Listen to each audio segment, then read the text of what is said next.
अब हम लोग बात करते हैं seconds pendulum. This is a type of simple pendulum which has time period equal two seconds.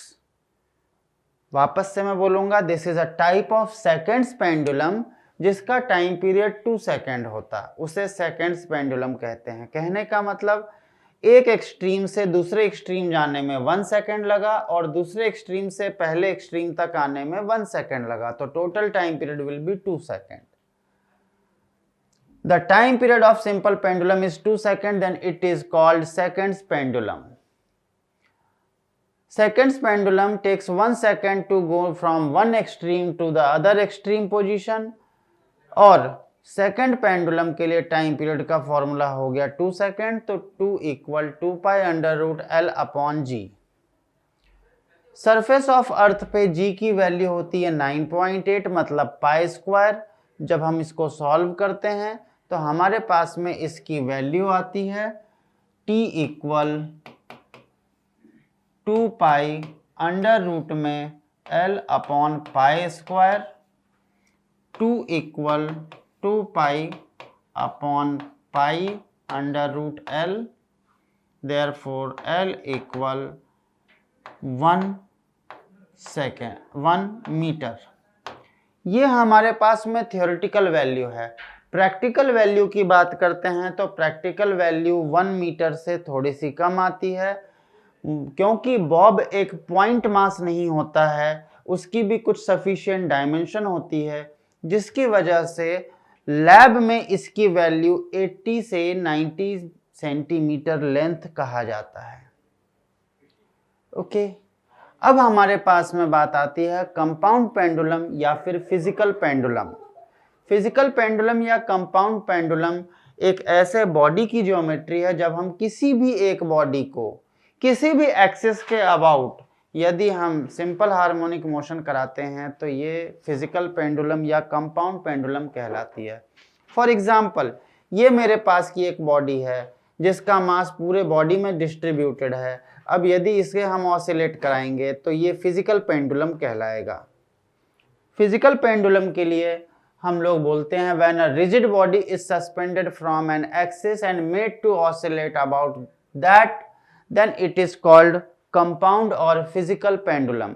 Diagram में भी हमने यही बताया है कि ये एक बॉडी है जिसका सेंटर ऑफ मास यहाँ पर है, इसे हम किसी भी एक एक्सिस के अबाउट में ऑसिलेट कराएंगे तो ये फिजिकल पेंडुलम या कंपाउंड पेंडुलम कहलाएगा। यहां पर C क्या है? C is initial position of centre of mass, और C dash is the final position of centre of mass after displacement. S is the point of suspension. This is the point about which body oscillates, and L is the distance between point of suspension to the center of mass. This will remain constant during oscillation. ये value बार बार change नहीं होगी। अब जब ऐसा है तो हम लोगों ने बोला कि इसके लिए टाइम पीरियड की वैल्यू मिनिमम होगी जब L की वैल्यू K के बराबर हो। हमने बोला कि ये हमारे पास की एक बॉडी है। हाँ जी, यहाँ पर मैं एक बात बोलना चाहूँगा आप लोगों को, where K is radius of gyration, where K is radius of gyration. और अब हम लोगों ने बोला कि जैसे हम लोग टाइम पीरियड और लेंथ के लिए ग्राफ प्लॉट करते हैं तो हमारे पास में ग्राफ कुछ इस तरह से आता है। Time period is found minimum when L equal K, otherwise जैसे जैसे हमारी वैल्यू L से कम या फिर L से ज़्यादा होगी तो टाइम पीरियड हमेशा इंक्रीज करेगा। क्वेश्चंस पे आते हैं। A uniform rod of length 1 meter, L equal 1 meter, is suspended through an end and it is set into oscillation of small amplitude under gravity. Find the time period of oscillation. एक rod है, इसको एक and के about हमने suspend किया है centre of mass इसके geometric centre पे है, सेंटर ऑफ मास उसके ज्योमेट्रिक सेंटर पे है। यहां से यहां तक की लेंथ हो गई इसकी L/2। तो हमारे पास में टाइम पीरियड का फॉर्मूला हो जाएगा T इक्वल 2 अंडर रूट में T इक्वल 2 अंडर रूट में K upon G। T equal 2 under root में K अपॉन G हमने यहां पर देखा भी है। तो अब हम लोग बात करेंगे, यहां पर हमने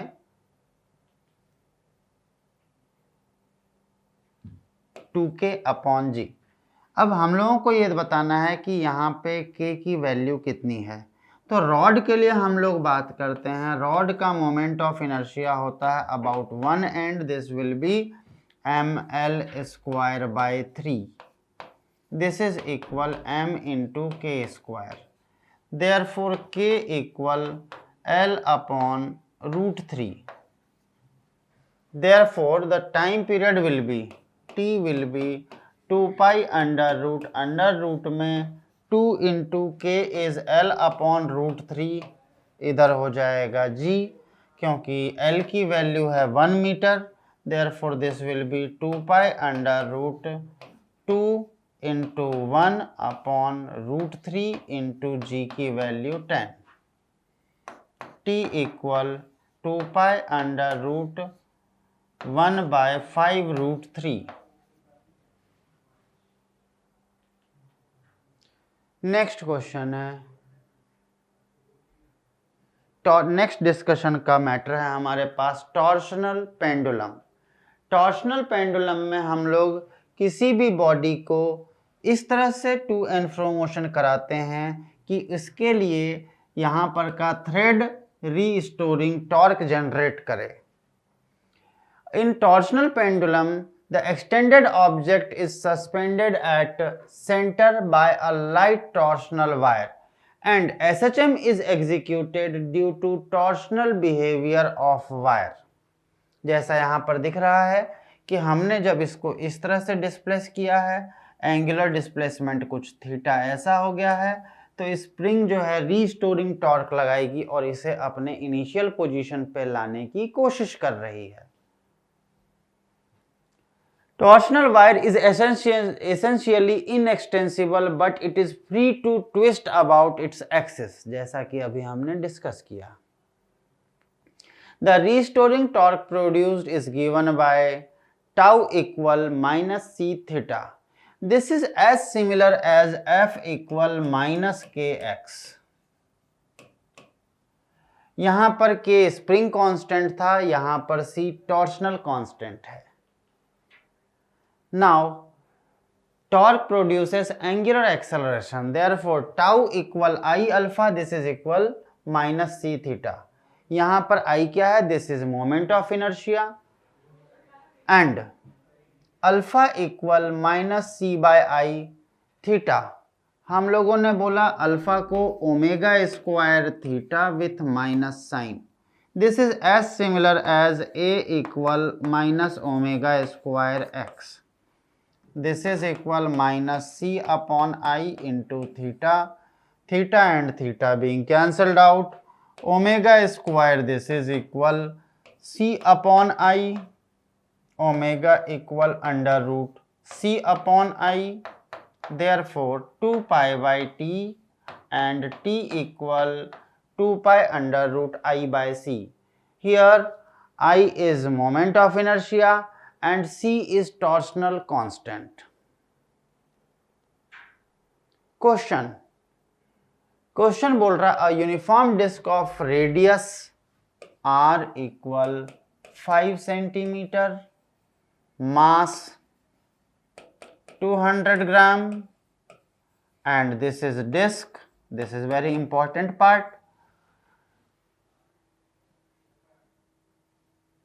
सबसे पहले तो हम लोग ये बोलना चाहेंगे कि इसका मोमेंट ऑफ इनर्शिया क्या हो जाएगी। This is equal half into M into R square, half into 200 gram ये देखना होगा कि हमारे पास में बाकी पैरामीटर जो है वो किस फॉर्म में है। हम लोग सभी को जो है ऐसा यूनिट में ही लेके चलें तो ज़्यादा अच्छा रहेगा। ग्राम को किलोग्राम में कर लिया। 5 centimetre 5 into 10⁻² square. This is 1/10 into 25 into 10⁻⁻4। This is 25 into 10⁻⁻5। Moment of inertia आ गया। अब hanging disc is rotate about the wire through an angle and is released. Disc makes torsional oscillation of time period 0.20 second. 0.20 second. तो हमारे पास में time period का formula हो जाता है t equal to pi under root में I/c and t की वैल्यू हो जाएगी 0.20। This is equal to into pi under root I। Moment of inertia 25 into 10⁻⁻5 upon c। This is 4 into 10⁻² equal 4 pi square. This is 10 into 25 into 10⁻⁻5 by c। जब हमने दोनों side का square किया तो we will get this value and 4 and 4 being cancelled out, 10⁻³ therefore c will be 25 into 10⁻⁻5 minus 4 and then minus 2. This is the question.